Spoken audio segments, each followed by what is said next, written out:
Hey there, today we are going to tackle one of the most powerful tools for building wealth in Canada, the RRSP. Now, if you've heard that term thrown around and felt a little lost, don't worry. This is your starting point. We're going to break it all down nice and simple.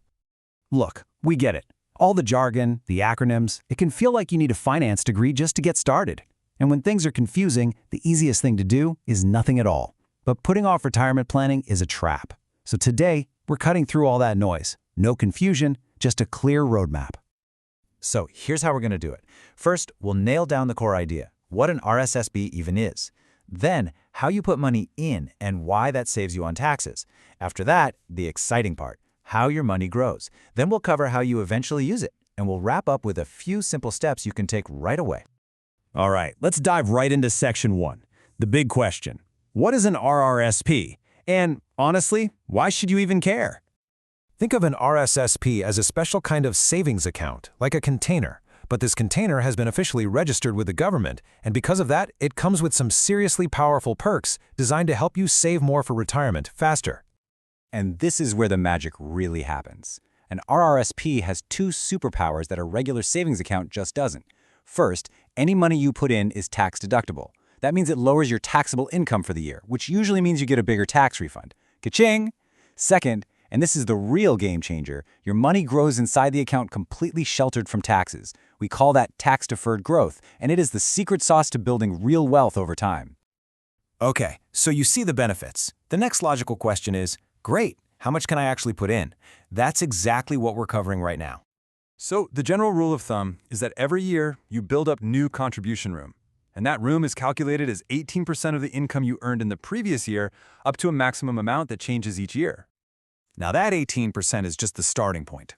If you have a pension at work, for instance, that will reduce the amount of new RRSP room you get. But here's the best part. If you don't use up your room one year, it doesn't just vanish. It rolls over and adds to your room for the next year and the year after that, so you can always catch up. Feeling like this is a lot of math? Don't even worry about it. You don't actually have to calculate any of this yourself. The Canada Revenue Agency, the CRA, does all the heavy lifting. The one and only number you need to look for is on your notice of assessment after you file your taxes. It's called your RSP deduction limit. That's your number, plain and simple. And here's a key date to remember. The deadline to contribute for any given tax year is not December 31st. It's actually 60 days into the next year, which usually lands on March 1st. It gives you a little extra time to make a contribution and reduce last year's tax bill. Okay, we know how to get money into the RRSP. Now let's get to the fun part, watching that money grow. This is all about the incredible power of tax-deferred compounding.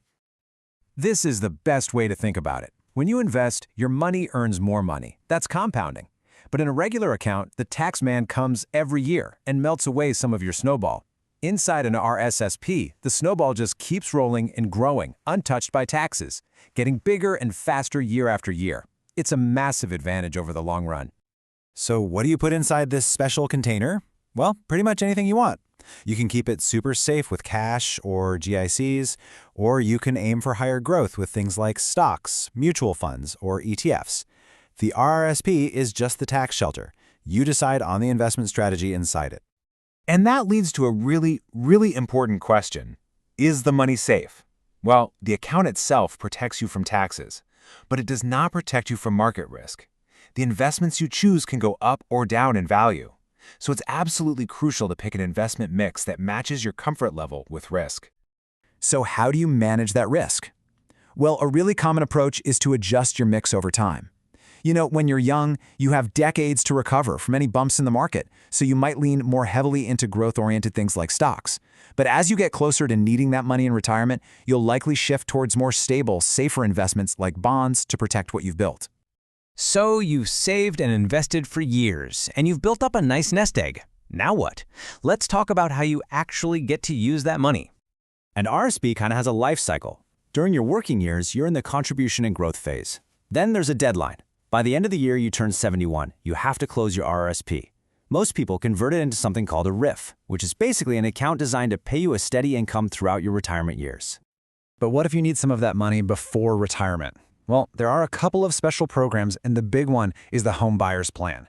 It allows you to withdraw up to $60,000 tax-free to use as a down payment on your first home. It's a huge help for getting into the housing market. Now, there is a catch. It's basically a loan you give yourself from your retirement savings. You have to pay that money back into your RRSP over a period of 15 years. If you miss a payment, that portion gets added to your income for the year, and you'll have to pay tax on it. So it's just something to plan for. Okay, we have covered a ton of ground, but knowledge is only powerful when you use it. So in our last section here, we're going to turn all this theory into a simple, concrete action plan. Ready? Here are your 4 steps. 1. Find that notice of assessment from the CRA and figure out your exact contribution limit. 2. Start contributing, even a small amount. The sooner you start, the better. 3. When you get that tax refund from your contribution, try to reinvest it. It's like supercharging your savings. And 4. Once a year, just take a peek at your investments to make sure everything is still aligned with your goals. Now, if you're feeling ready to go but would like a little guidance, talking to a professional is a great idea that can help you build a personalized plan. For that, you could reach out to Muneris Financial Services. You can find them online at muneris.com, or you can give them a call at 778-898-3202. And I want to leave you with one last powerful idea. Even if you're not earning a lot of money right now, it can still make sense to open an RRSP and put a little in. Why? Because you start that tax-deferred growth clock ticking right away. You don't even have to claim the tax deduction now. You can save it for a future year when you're in a higher tax bracket, and the deduction will be worth more to you. It's a smart way to maximize both benefits of the RRSP over your lifetime.